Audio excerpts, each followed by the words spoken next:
Soundarya Lahari Sloka number 44. Thanothu Kshemam Naha Tava Vadanasoundaryalaharee.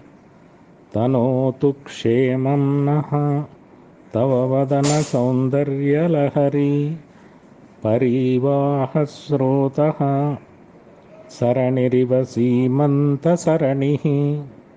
Pareevaaahasrothahsaraniriva Seemanthasaranihi. Vahanthee Sindooram Prabalakabareebhaarathimira. Vahanthee Sindooram Prabalakabareebhaarathimira. Dvishaam Brindairbandeekruthamiva Naveenaarkakiranam. Dvishaam Brindairbandeekruthamiva Naveenaarkakiranam.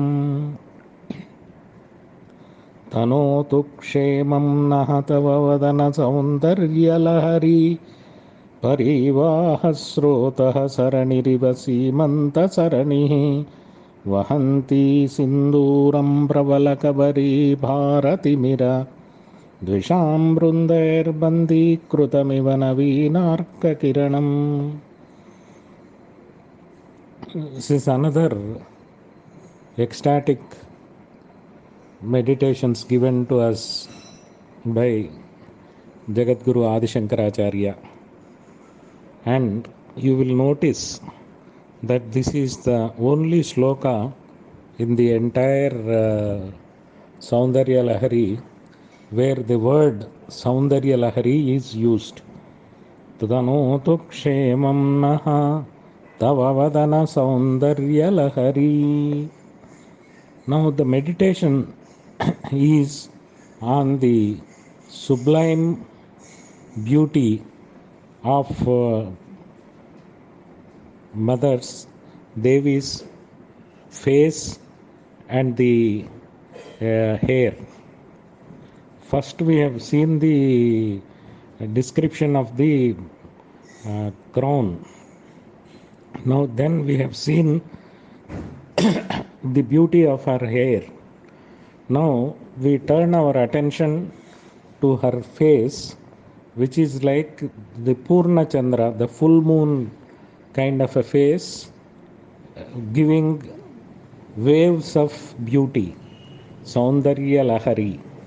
So concentrate on that Soundarya Lahari and then turn your attention to her hair. In the previous sloka, we found that she has very dense, soft and shiny hair with an inherent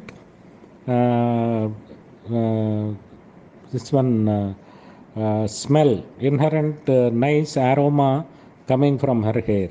Now Acharya adds one more thing, the parting line between the two halves of the hair.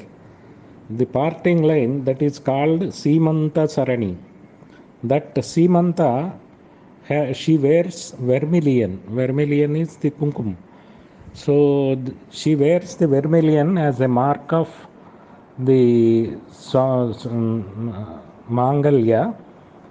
All women, Sumangali women who have their husbands, they wear this one. So Seemantha, that is the parting line, they wear vermilion. That is a sacred signs of Hindu women. She respects the tradition and she expects us to respect the tradition. That is why Acharya is portraying thus that thing in this shloka. And now we have seen this. She has a full moon-like face with waves of beauty and dense hair, silky hair with a natural aroma, and the parting line she is wearing the vermilion. How is it looking? Acharya adds a kind of a poetic description to it. It is as if this dense black hair is looking as if uh, the darkness of the night, and this vermilion mark is looking like the uh, first ever ray of the blossoming sun. In the rising sun, whenever he sends a first ray, this among the darkness of the night, this vermilion mark is looking like a sole single ray of the sun. The darkness night is inherently has enmity with the sun, because with the dawn of the sun, the entire darkness disappears. So the night always has an enmity and wants to entrap the light and sun rays. And when we see this vermilion among the thin vermilion mark, bright vermilion mark in the center of the dark dense black hair, it is looking as if the eternal black nights trying to entrap the rising sun. And what is the benefit of reciting this sloka? That Acharya makes amply clear in the very beginning of the verse. Thanothu Kshemam naha. If you meditate on this sloka, on this concept, and recite this sloka, you will be conferred with Kshemaha. In Hindu tradition, we have two things, yoga and Kshema. Yoga is acquisition of wealth, education, prosperity, everything. Kshema is to retain those, because whatever we acquire, we may not be fit enough or we may not be lucky enough to retain them. So yoga is acquisition of the wealth, property, education, health and everything, and Kshema is to protect them. So by reciting this sloka and by meditating on this, you will be protected of all those wealth, riches, whatever you have will be protected by Devi.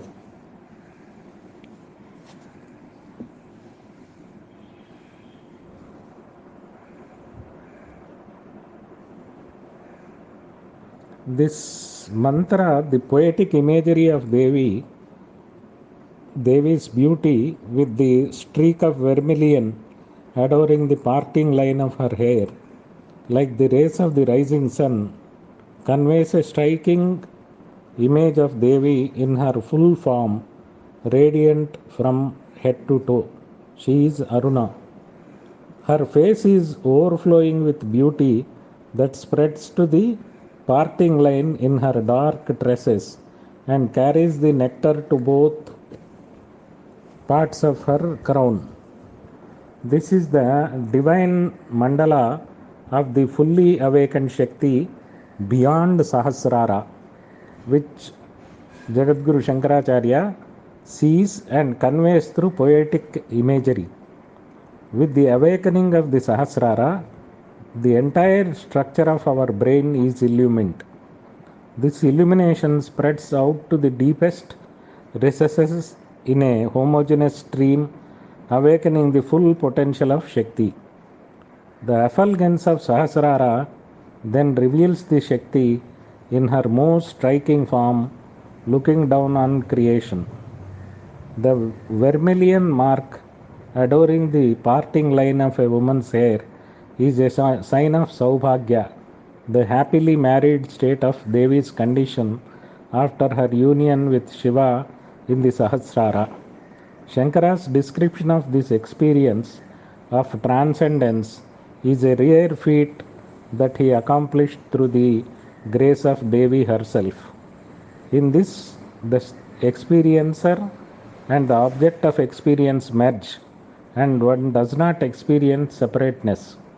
So, who is going to describe whom? The words which spring from Adi Shankaracharya's describing Devi are the words of that highest Shakti and not of mere Shankara.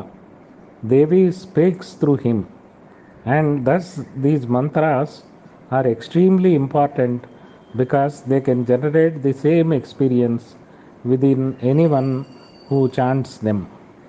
The vision of Devi's sublime beauty, attractive gait, lustrous hair, enchanting eyes, nose, lips, smile, breasts, waist, hips, arms, legs, thighs, ankles are described in vivid detail.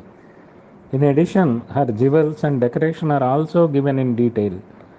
The descriptions are the mandalas of Devi that can confer all sorts of boons on the practitioner.